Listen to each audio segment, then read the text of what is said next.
जय हिंद दोस्तों, welcome to IAS with Hari Mohan.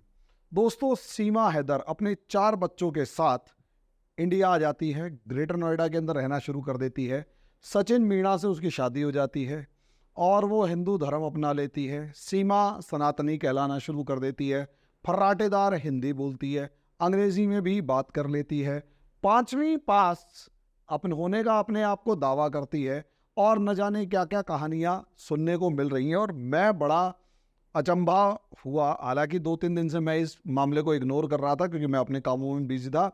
लेकिन मेरी वाइफ ने मेरे को कहा कि आपको नहीं लगता कि आपको इसके ऊपर कुछ सुनना चाहिए। मैंने कहा कौन है ये, 4 बच्चों को लेके आ गई है।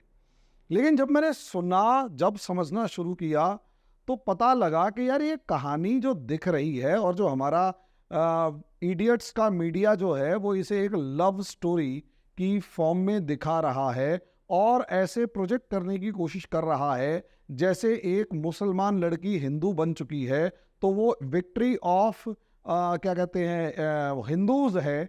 ये मीडिया प्रोजेक्ट करने की कोशिश कर रहा है। इन इडियट्स को एक बात समझ में नहीं आ रही, भाई ये मामला इंटरनल सिक्योरिटी का है।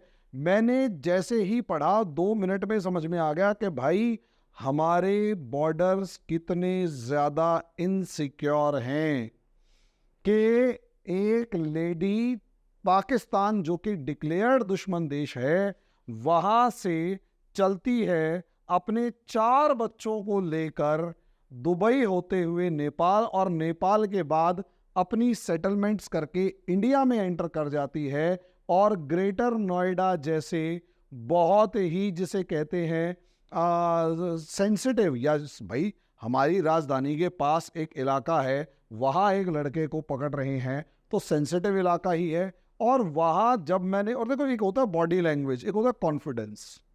यार ये लेडी मुझे ऐसी लगी ही नहीं कि 4 बच्चों की माँ जो कि डेस्टिट्यूटेड फॉर्म में है, यानी जिसके हस्बैंड ने छोड़ दिया, परिवार से समस्या है, सब चीज़ें हैं, और किसी बड़े शहर से 500 किलोमीटर दूर वो रह रही है। I am not factually right, absolutely right नहीं हूँ मैं, लेकिन एक जो चीज़ें समझ में आई कि 500 किलोमीटर दूर किसी भी शहर में रह रहे हैं।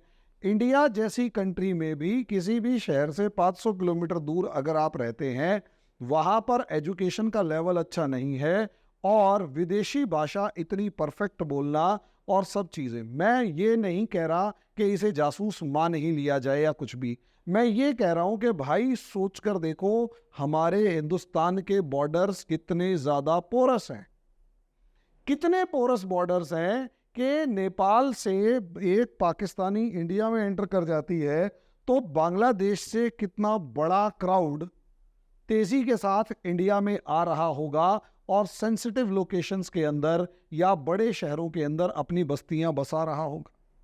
और क्या कारण है कि ये हमारी इंटरनल सिक्योरिटी के लिए थ्रेट नहीं होंगे या हमारी सोसाइटी के लिए थ्रेट नहीं होंगे? इमेजिन करके देखिए, 5 लोग हैं पकड़े, 5 लोग आए, उन्होंने कहीं पर भी डकैती डाली, वीडियो में फोटो आ गई, कुछ भी गायब हो चुके हैं और किसी सरकारी डाटा में नहीं है। पता लगा उसके 15 दिन के बाद कहीं और चोरी कर ली और उसके 15 दिन के बाद कहीं और चोरी कर ली और पकड़े गए तो पता लगा बांग्लादेशी या किसी दूसरे देश के हैं। या इसकी क्या गारंटी है कि पाकिस्तान इंडिया के अंदर इतनी आसानी से एंटर नहीं कर पाते होंगे? एक साधारण महिला, या तो ये जासूस है और पूरे पीछे बहुत बड़ा नेटवर्क है। अगर ये जासूस है तो 4 बच्चे भेजने का क्या लॉजिक है? मुझे अब तक लॉजिक समझ में नहीं आया। लेकिन अगर चलो 4 बच्चे भेज भी दिए और 4 बच्चों के साथ एक लेडी एंटर कर जाती है तो सबसे पहले उन जलील गद्दारों को हमारे देश के पकड़ना चाहिए जो बॉर्डर के ऊपर बैठे हुए हैं और उन्होंने किसी भी तरीके की इस लेडी से रिश्वत ली और रिश्वत लेने के बाद इसे अंदर एंटर करने दिया। उसके बाद हर वो ऑफिसर जिसके ऊपर थोड़ा सा भी शक है और वो जलील इंसान बॉर्डर के ऊपर से हमारे देश के अंदर लोगों को एंटर करने दे रहा है इलीगल फॉर्मेट में, उन सबको पकड़ के जेल में डालना चाहिए और उनके ऊपर देशद्रोह का कानून लगाना चाहिए। क्योंकि अगर देश के साथ गद्दारी करना देशद्रोह है तो भाई वो भी तो भरे तौर पर, खुले तौर पर गद्दारी ही है।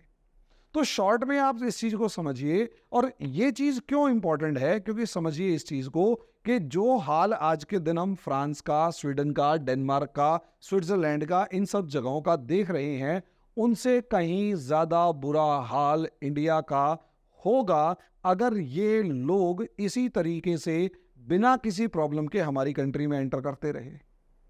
इस चीज को ध्यान देने लायक बात है, और इसी चीज को मैं इस पूरे मामले के अंदर, मुझे उसकी लव स्टोरी से कोई मतलब नहीं है, बाढ़ में जाए, हु केयर्स।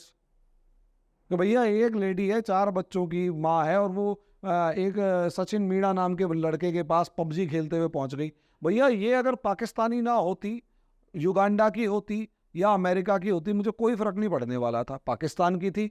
दूसरा, दुबई होते हुए नेपाल के बॉर्डर से पहुंची, भैया नेपाली लड़की होती मुझे कोई समस्या नहीं थी। इवन अगर मान लिया चाइना से है, म्यांमार से है, कोई प्रॉब्लम नहीं है। लेकिन ये जहां से आई है ये खतरनाक है, और इसने मेरे देश की पोल खोल के रख दी है।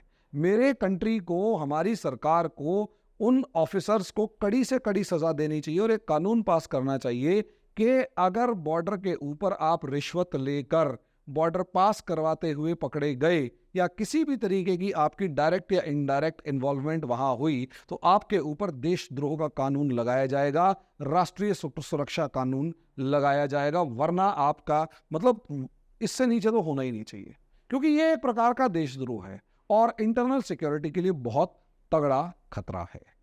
तो दोस्तों, आपकी इस मामले में क्या राय है, कमेंट बॉक्स में जरूर बताएं। इस वीडियो के लिए इतना ही, धन्यवाद।